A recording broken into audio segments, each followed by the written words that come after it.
यार stock market में पैसा लगाना है, क्या करूँ? ट्रेडिंग शुरू कर दूँ? नहीं नहीं, ये सब अपने बस की नहीं है। एक काम करते हैं, शेयर्स खरीद के रख देते हैं, प्रॉफिट होगा तो निकाल लेंगे। अरे पर टाइम भी तो नहीं है। सेविंग्स पड़ी है, कहाँ इन्वेस्ट करूँ? सो हु आर यू और what do you want to be, a successful trader और अ सक्सेसफुल इन्वेस्टर?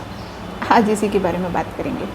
देखो दोनों में कॉमन क्या है, हम लगा रहे हैं अपना पैसा, एक जिससे प्रॉफिट हो और एक जिससे हमें अच्छे रिटर्न्स मिले। देखो अपन है भैया 9 से 10 वाले जॉब वाले बंदे, अपने से ट्रेडिंग होने से रही क्योंकि अपन टाइम नहीं दे सकते, और सेविंग्स पड़ी है उसे कहीं इन्वेस्ट करना है, राइट? तो नीड पर्पस समझना अपना बहुत ज़्यादा ज़रूरी है। या फिर फुल टाइम ट्रेडिंग करके पैसा कमाना है, ये तुम्हारी नीड है कि अपने को अभी फुल टाइम ट्रेडिंग ही करना है। This is what I want to do, this is what I want to be. So hello friends, trading के अपने रूल्स हैं और इन्वेस्टमेंट के अपने। तो सबसे पहला रूल है डिसिप्लिन। ट्रेडिंग करनी है तो समय देना पड़ेगा, स्टडी करनी पड़ेगी, और सबसे बड़ी बात, trading is a life time learning process. तो कोई भी अगर ये कहे कि मुझे ट्रेडिंग आती है या मैंने ट्रेडिंग करना सीख लिया है, मुझे आता है, आई एम अ प्रो, तो समझ लेना वो बना रहा है उल्लू। क्योंकि ट्रेडिंग हर दिन आपको कुछ नया सिखाती है। आप अपने एक्सपीरियंस से सीखते हैं, आप स्टडी करते हैं, आप टेक्निकल फंडामेंटल एनालिसिस सीखते हैं, चार्ट स्टडी करते हैं, सब कुछ करते हैं, सब कुछ ओके है। लेकिन आप जो रोज़ाना एक्सपीरियंस करते हैं ट्रेडिंग में, जो प्रॉफिट लॉस बुक करते हैं, और आज के डेट में बड़े से बड़ा ट्रेडर भी लॉस बुक करता है, दिस इज़ द रूल, ये होता ही है। तो trading is a life time learning process. हम प्रो होते हैं धीरे धीरे सीखते सीखते, but it is a experience, it is your past experience, it is your daily experience जो आपको प्रो बनाता है। सेकेंड, टेक्निकल और फंडामेंटल एनालिसिस करना भी ज़रूरी है। टेक्निकली हम चार्ट स्टडी करते हैं, स्टॉक हिस्ट्री देखते हैं, 1 day, 1 minute, 5 minute, 1 week, 1 hour, 1 month candle study करते हैं। और इट डिपेंड्स कि आप इंट्राडे कर रहे हो, लॉन्ग टर्म ट्रेड ले रहे हो, शॉर्ट टर्म ट्रेड ले रहे हो, ऑप्शंस में खेल रहे हो, फ्यूचर्स में ले रहे हो। रेजिस्टेंस सपोर्ट लेवल देखते हैं, इंडिया विक्स, सेंसेक्स, निफ्टी, ये सब स्टडी करते हैं। सो टू नो और to gather the correct data about that particular stock और अबाउट द इंडेक्स। जब कोई शेयर खरीदते हैं तो कितनी क्वांटिटी लेनी है, प्रॉफिट हो रहा है तो कब प्रॉफिट बुक करना है, या फिर अगर लॉस हो रहा है तो हम कितना लॉस बेयर कर सकते हैं, ये सारी चीज़ें पहले ही डिसाइड करनी पड़ती है और उस हिसाब से ट्रेड एग्जीक्यूट करना पड़ता है। FII DII एक्टिविटी देखते हैं, लास्ट ट्रेडिंग प्राइस कितना था, प्रीवियस क्लोज कितना था, डे ओपन, डे हाई कितना गया, और वॉल्यूम कितना है, ये सारी एक्टिविटीज़ हम चेक करते हैं during the trade when we take और when we want to execute any trade. Fundamentally हम देखते हैं कि स्टॉक लार्ज कैप है, मिड कैप है, स्मॉल कैप है, सेक्टर कौन सा है, बैंक है, PSU है, फार्मा है, IT है, या फिर पावर सेक्टर है, PE PB रेशो कितना है, डिविडेंड यील्ड कितना है, शेयर होल्डर्स कितने हैं, 52 वीक हाई कितना गया, 52 वीक लो कितना गया, क्या इवेंट्स चल रहे हैं, क्या न्यूज़ चल रही है, ये सारी चीज़ें स्टडी करनी पड़ती है। Third rule is capital, your capital और योर प्रिंसिपल अमाउंट। क्योंकि सबसे पहले आता है भैया पैसा, क्योंकि हम पैसा कमाने बैठे हैं यहाँ।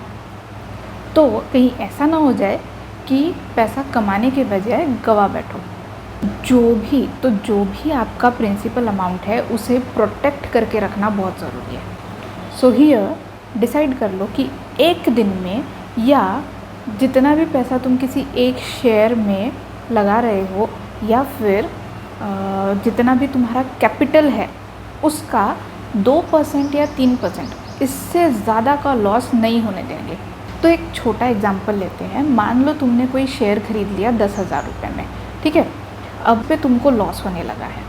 अगर तुमने पहले ही स्टॉप लॉस लगा लिया है और तुमने डिसाइड कर लिया है कि 2% से ज़्यादा मुझे इस पे लॉस लेना ही नहीं है, तो तुमने क्योंकि स्टॉप लॉस लगा के रखा हुआ है, तो तुम्हारे 10,000 का 2% यानी कि 200 रुपये होता है, जो कि बेयरेबल है। लेकिन अगर तुम ये प्रायर डिसाइड नहीं करते हो और तुम वेट करते हो, देखते ही रहते हो, तो तुम या तो पूरे 10,000 गवा दोगे या तो फिर 500, 1000 कुछ ना कुछ मैक्सिमम लॉस कर बैठोगे, जो कि बेयरेबल नहीं है। इसलिए अपने कैपिटल को प्रोटेक्ट करना बहुत ज़रूरी है। ये डिसाइड कर लेना बहुत ज़रूरी है कि इतना लॉस मैं मेरे कैपिटल पे बेयर कर सकता हूँ या कर सकती हूँ, इससे ज़्यादा मुझे होने नहीं देना है। And you can stop it by using a term which is called stop loss. Stop loss हम लगा के अपने कैपिटल को प्रोटेक्ट करके रख सकते हैं। इसमें हमने कवर कर लिया हमारा 4th रूल भी, जो कि है स्टॉप लॉस, कि स्टॉप लॉस लगा के हम हमारे एक्स्ट्रा के लॉस होने को कैसे कंट्रोल कर सकते हैं। Now the 5th one is plan your risk. तो देखो, सबसे पहले तो उतना ही रिस्क लो जितना कि अफोर्ड कर सकते हो, क्योंकि हम होते हैं नए, 2-4 दिन हम करते हैं प्रॉफिट और फिर हमें लगने लगता है कि लोग तो बेकार ही अफवाहें फैलाते हैं, कहते हैं कि स्टॉक मार्केट में लॉस ही लॉस होता है, लेकिन हम तो 2-4 दिन से प्रॉफिट ही प्रॉफिट कर रहे हैं। फिर कर बैठते हैं गलती, फिर हम हमारा प्रिंसिपल अमाउंट भी लगा देते हैं और हम हमारा जो प्रॉफिट किया है उसको भी लगा देते हैं, और फिर हमको होता है लॉस। और फिर उस लॉस को कवर करने के लिए हम फिर एक और ट्रेड लेते हैं। उससे हम सोचते हैं कि जो हमारा लॉस हुआ था इस ट्रेड को लेकर हम इससे कवर कर लेंगे, लेकिन इसमें भी लॉस करते हैं। फिर और एक ट्रेड लेते हैं। ऐसे करते करते हम हमारा प्रिंसिपल अमाउंट भी गवा बैठते हैं और हम हमारा जो प्रॉफिट किया है उसको भी लूज़ कर लेते हैं। So you know what, market एक मैग्नेट की तरह है जो एनी टाइम आपको खींचते रहता है, और रिस्क मैनेजमेंट इस खिंचाव से एक लिमिटेड दूरी बनाए रखता है। रिस्क मैनेजमेंट आपको आपके लॉसेस कंट्रोल करने में हेल्प करता है। तो ये एक स्ट्रिक्ट रूल है, अगर आप नए हो तो एक दिन में एक ही ट्रेड लो, या ज़्यादा से ज़्यादा 2 या 3, लेकिन उससे ज़्यादा ट्रेड नहीं लेना है। ये एक स्ट्रिक्ट रूल है। जहाँ कहीं पर भी आप ट्रेडिंग करने के लिए बैठते हो, आप अपने स्टडी टेबल पे, वॉल पे, कहीं पर भी ये स्ट्रिक्ट रूल चिपका के रख दो 2-3 कि ये चीज़ें मुझे फॉलो करनी ही करनी है। मुझे एक दिन में एक ही ट्रेड लेना है या 2 ट्रेड लेने हैं बस। फिर चाहे प्रॉफिट हो या लॉस हो, उसके बाद मुझे अपना सेटअप बंद कर देना है और वहाँ से निकल जाना है। Next is diversify and hedging.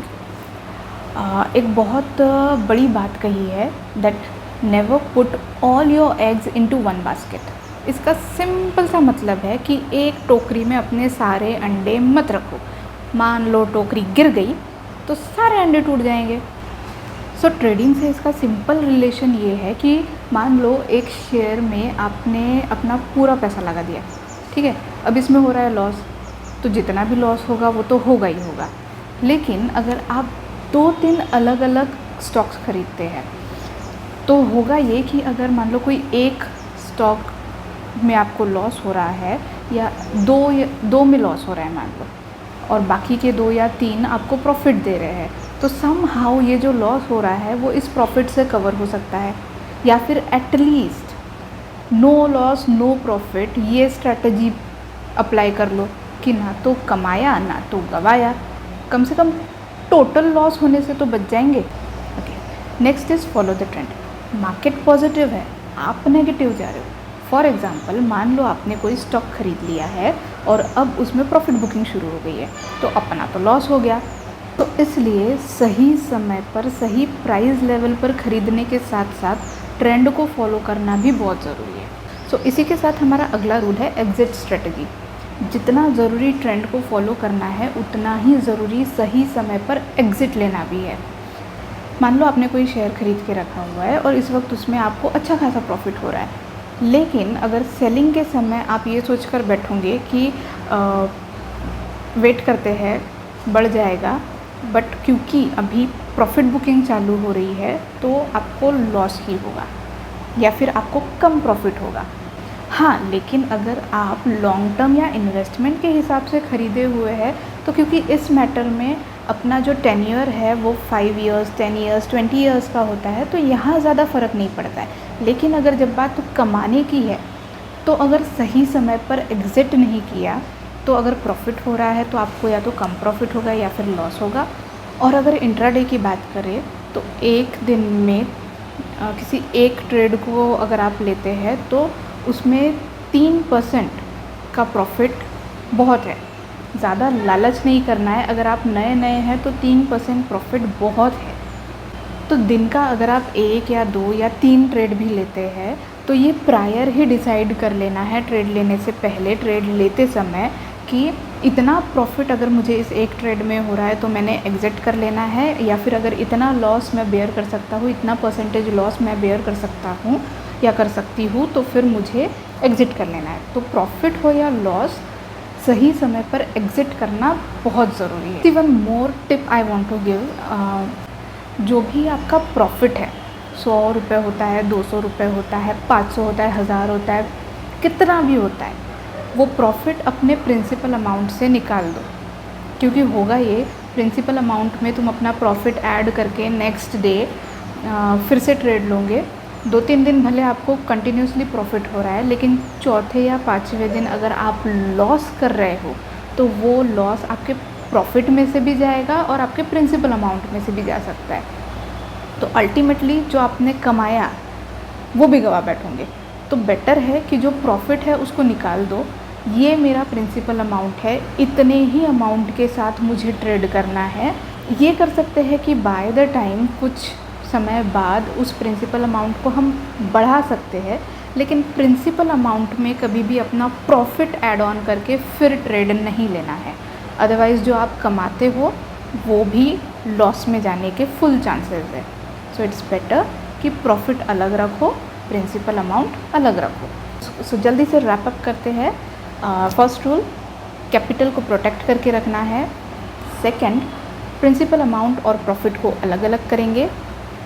Third, discipline maintain करके रखना है। डाइवर्सिफाई और हेजिंग पर ध्यान देना है। रिस्क मैनेजमेंट पर ध्यान देना है। एक दिन में 1 या 2 ही ट्रेड लेने हैं। ट्रेंड फॉलो करना है और एग्ज़िट स्ट्रेटजी पर ध्यान देना है। देखो, trading is a life time learning process. बहुत अच्छा और बहुत ब्यूटीफुल एक्सपीरियंस है। आप लॉस करते हो, प्रॉफिट करते हो, हर दिन आपको कुछ नया सीखने के लिए मिलता है, हर दिन आप कुछ नया एक्सपीरियंस करते हैं। इट इज़ द थिंग कि आपको सीखना पड़ेगा, आपको समय देना पड़ेगा। अगर आपको फुल टाइम ट्रेडिंग करनी है तो मोस्ट ब्यूटीफुल थिंग इज़ कि आप अपने एक्सपीरियंस से ज़्यादा प्रो होते जाएंगे। वन कैनॉट से कि मुझे ट्रेडिंग आती है या मैं सीख चुका हूँ या सीख चुकी हूँ या मुझे अब अच्छे से आता है। It is a daily thing, daily learning process. आप अपने एक्सपीरियंस से ही सीखते चले जाते हैं। Loss is the part of trading. आप प्रॉफिट करते हैं, आप लॉस भी करते हैं, लेकिन लॉस को मेंटेन कैसे करना है और कितना लॉस लेना है, ये सीखना बहुत ज़रूरी है। ये आप स्टॉप लॉस से सीखते हैं, या आप रिस्क मैनेजमेंट से सीखते हैं, आप अपने डेली स्टडी से सीखते हैं, आप अपने डेली एक्सपीरियंस से सीखते हैं। और सबसे बड़ी बात, हर एक ट्रेडर अपने शुरुआती दिनों में कुछ ना कुछ गलतियाँ करते हैं और इन्हीं गलतियों से हम सीखते हैं। जो इन गलतियों से उठकर सीखते हैं वही सक्सेसफुल ट्रेडर बनते हैं। Now let's talk about successful investor. Investor कौन है? कोई व्यक्ति, कोई ऑर्गेनाइजेशन या कोई देश जब अपना पैसा कहीं इन्वेस्ट करते हैं, जिसे हिंदी में हम कहते हैं निवेश करना, तो वो इन्वेस्टर हो गया। आपके पास आपकी सेविंग्स है, आप उसको एफडी करवा रहे हो या उसे म्यूचुअल फंड में डाल रहे हैं, गवर्नमेंट सिक्योरिटीज़ खरीद रहे हैं, या फिर गोल्ड खरीद रहे हैं, या फिर घर गाड़ी खरीद रहे हो, तो आप अपना पैसा कहीं ना कहीं इन्वेस्ट कर रहे हैं, राइट। अब हम अपना पैसा, अपनी सेविंग्स यानी कि महीने का पूरा खर्चा होने के बाद जो पैसा बचता है, तो ये जो बचे हुए हमारी जो सेविंग्स है उसको कहीं अगर हम इन्वेस्ट करना चाहते हैं, तो ये इन्वेस्ट करने के पीछे का पर्पस क्या है ये समझ लेना बहुत ज़रूरी है, ठीक है। क्योंकि अगर पर्पस क्लियर नहीं होगा तो उस हिसाब से हम सही इन्वेस्टमेंट नहीं कर पाएंगे। हेल्थ पर्पस है, या फिर आपको घर गाड़ी खरीदना है, या फिर पेंशन अभी है नहीं, प्राइवेट वालों को तो है ही नहीं, सो आफ्टर रिटायरमेंट के लिए चाहिए, बच्चों के एजुकेशन मैरिज के लिए चाहिए, किस चीज़ के लिए हम हमारा पैसा इन्वेस्ट करना चाहते हैं, उसके अकॉर्डिंग फिर हम उस हिसाब से प्लान सिलेक्ट कर सकते हैं कि हमें इसके हिसाब से, इस पर्पस, इस नीड के हिसाब से हमें इन्वेस्ट करना है। So here are rule number 1, investment need और गोल। मेरे इन्वेस्टमेंट करने के पीछे का पर्पस क्या है, कितने साल तक मुझे ये इन्वेस्टमेंट करनी है और कितना रिटर्न मुझे मिलना चाहिए ताकि मेरी जो नीड है वो पूरी हो, वो फुलफ़िल हो, इंक्लूडिंग इन्फ्लेशन को मद्देनज़र रखते हुए।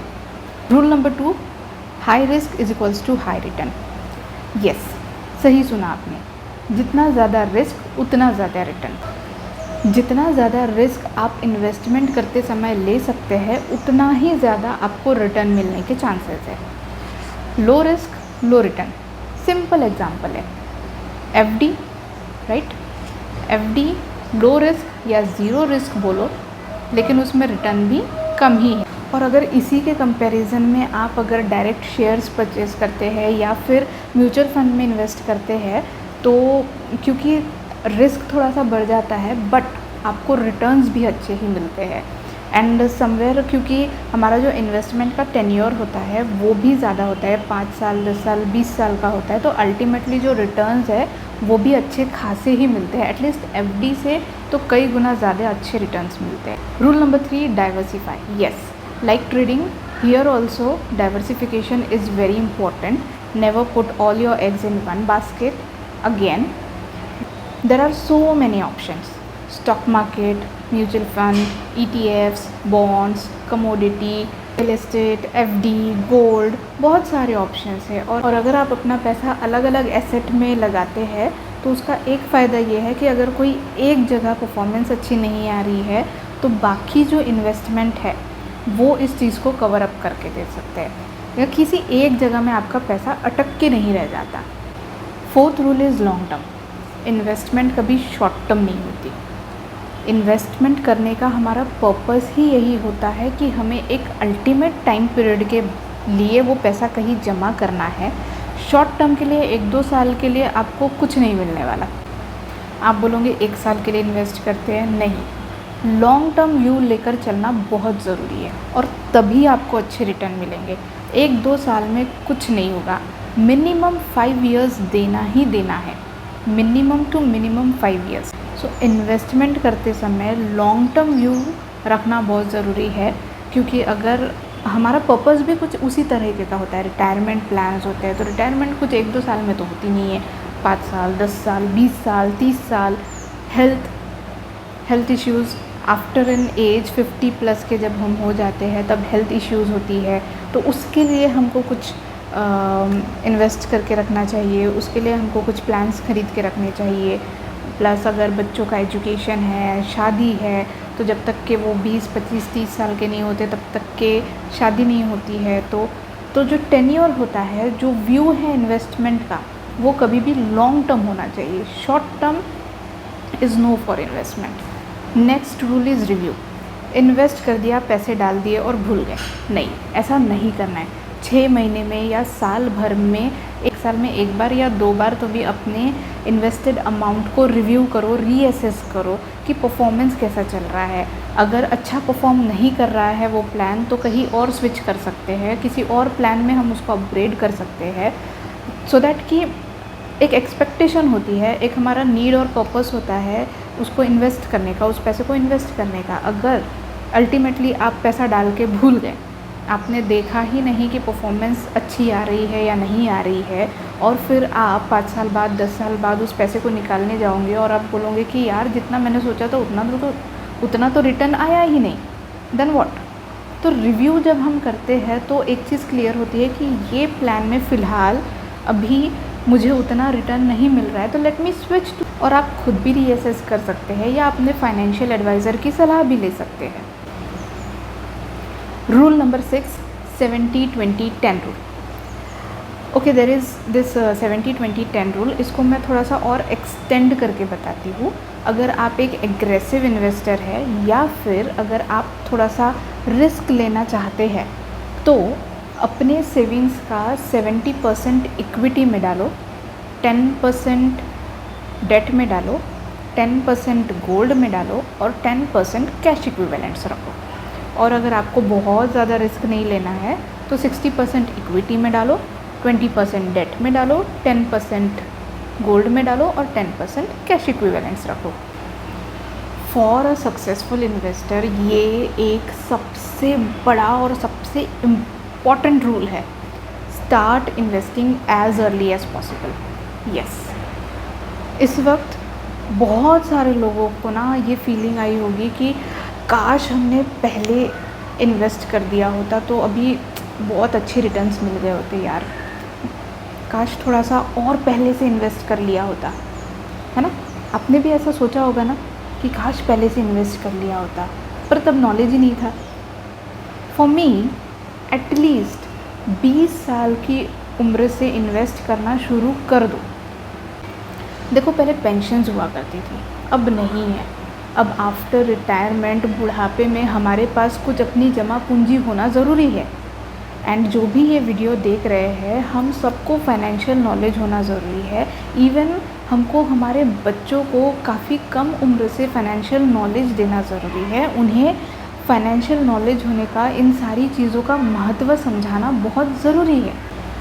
जितना जल्दी इन्वेस्ट करना शुरू करेंगे उतना ही अच्छे रिटर्न्स मिलेंगे और उतना ही ज़्यादा समय भी मिलेगा ग्रो करने के लिए। आप एक एग्रेसिव इन्वेस्टर बन सकते हैं, आप ज़्यादा रिस्क ले सकते हैं क्योंकि अभी आप उस एज में हैं और क्योंकि आपके पास ज़्यादा समय होगा आपके फ्यूचर फाइनेंशियल गोल्स को अचीव करने के लिए भी। देखो, इनिशियल स्टेजेस में आपके एक्सपेंसेस कम होते हैं और आपकी सेविंग ज़्यादा होती है तो आपका इन्वेस्टमेंट भी ज़्यादा होगा, तो अल्टीमेटली आपके जो रिटर्न्स है वो भी ज़्यादा होंगे। और इसी रूल के साथ एक और रूल ऐड ऑन करके बताती हूँ कि समय का बहुत ज़्यादा इम्पोर्टेंस है इन्वेस्टमेंट में।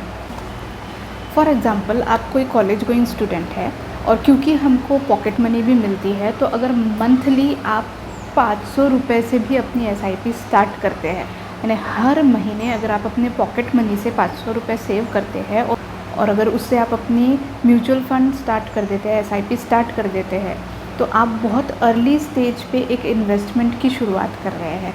और जो भी आपके फ्यूचर फाइनेंशियल गोल्स होंगे, मान लो अगर आप फिर 25 या 30 साल की एज में जब आपको जॉब लगती है उसके बाद फिर आप इन्वेस्ट करना शुरू करते हैं, फिर आपकी ज़रूरतें आपको पता चलती है कि मुझे गाड़ी लेनी है, मुझे घर ख़रीदना है या मुझे मेरे टर्म प्लान्स लेने हैं, आफ्टर रिटायरमेंट प्लान्स डिसाइड करना है, बच्चे, एजुकेशन, ये सारी चीज़ों के लिए मुझे कुछ ना कुछ इन्वेस्ट करना है। देन फिर ऐसा लगता है कि काश पहले से इन्वेस्ट कर लिया होता, काश थोड़ा पहले से इन्वेस्ट कर लिया होता। सो क्योंकि अब हमारे पास एक अपॉर्चुनिटी है कि हम एटलीस्ट 500 रुपीज़ से भी अपना इन्वेस्टमेंट स्टार्ट कर सकते हैं।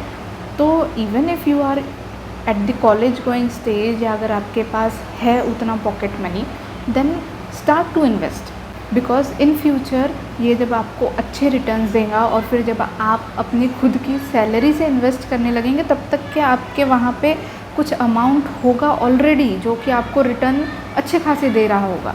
सो येस, जितना जल्दी इन्वेस्टमेंट करना हम शुरू करेंगे उतना ही हमारे लिए अच्छा है।